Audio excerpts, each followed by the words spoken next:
नमस्कार, स्वागत है आपका यू न्यूज उत्तराखंड में। आज की खास खबर हमारे संवाददाता मोहम्मद आलम की रुड़की से।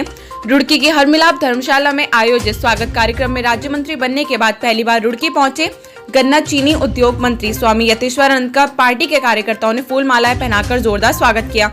इस दौरान स्वामी यतीश्वरानंद ने कहा कि आज उन्हें भाजपा ने जो सम्मान दिया है वह कार्यकर्ताओं की बदौलत ही है। उन्होंने कहा कि वह जिस क्षेत्र से विधायक है उनका स्वयं का वोट उस क्षेत्र का नहीं है, लेकिन कार्यकर्ताओं की पार्टी के प्रति कर्तव्य निष्ठा वहां से भाजपा के प्रत्याशी को विधायक बनाती है। उन्होंने कहा कि भाजपा में प्रत्येक कार्यकर्ता की समान जिम्मेदारी है। यह लोकतंत्र का पालन करने वाला राजनीतिक दल है और कार्यकर्ताओं का अपमान किसी कीमत पर नहीं सहेंगे और आज कार्यकर्ताओं में उत्साह का माहौल है। उन्होंने कहा कि 4 साल रही सरकार ने बहुत काम किए हैं और जो काम हमारे द्वारा जनता से किए वादों में शेष रह गए हैं वह 1 वर्ष में पूरे करने हैं ताकि 2022 में जनता को कोई सवाल बाकी ना रहे। इस दौरान उन्होंने कहा कि किसानों की समस्या प्राथमिकता के आधार पर की जाएंगी। वहीं मेले और गन्ना समितियां जो भी गड़बड़ी करती है उनकी जानकारी कार्यकर्ताओं उन तक पहुंचाए, उस पर तुरंत कार्रवाई की जाएगी। गन्ना भुगतान, घटतौली, गन्ना पर्चियां आदि से संबंधित समस्याओं का समाधान प्राथमिकता के आधार पर किया जाएगा। उन्होंने कहा कि आने वाले 5-7 दिनों के बाद वे अधिकारियों और कार्यकर्ताओं के साथ मेलों का दौरा करेंगे।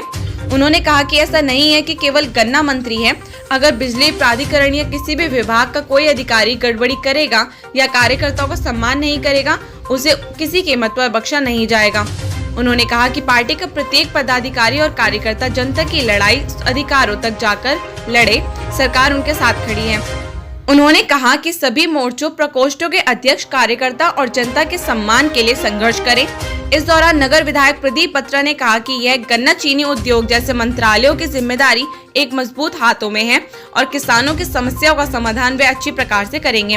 उन्होंने कहा कि इनका कार्य ऐसा होगा कि 2022 में किसान एक बार फिर से भाजपा की सरकार बनाने में अपना सहयोग मजबूती के साथ देगा। हमने जहाँ तक बिचौलिए की बात की है, वो बिचौलियागिरी को बंद करने के लिए हमारे को बनाया गया है। हम उस बिचौलियागिरी को बंद करेंगे।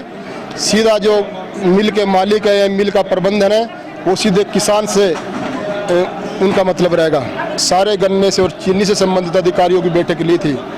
उनको मैंने निर्देश दिया है कि जो समस्याएं गन्ने की मेरे सामने किसानों की आती हैं, ये समस्याएं दोबारा से नहीं आनी चाहिए और जो भी समस्याएं अभी भी आएगी और उससे संबंधित जो भी अधिकारी होंगे वो सारी की सारी जिम्मेवारी उनकी होगी।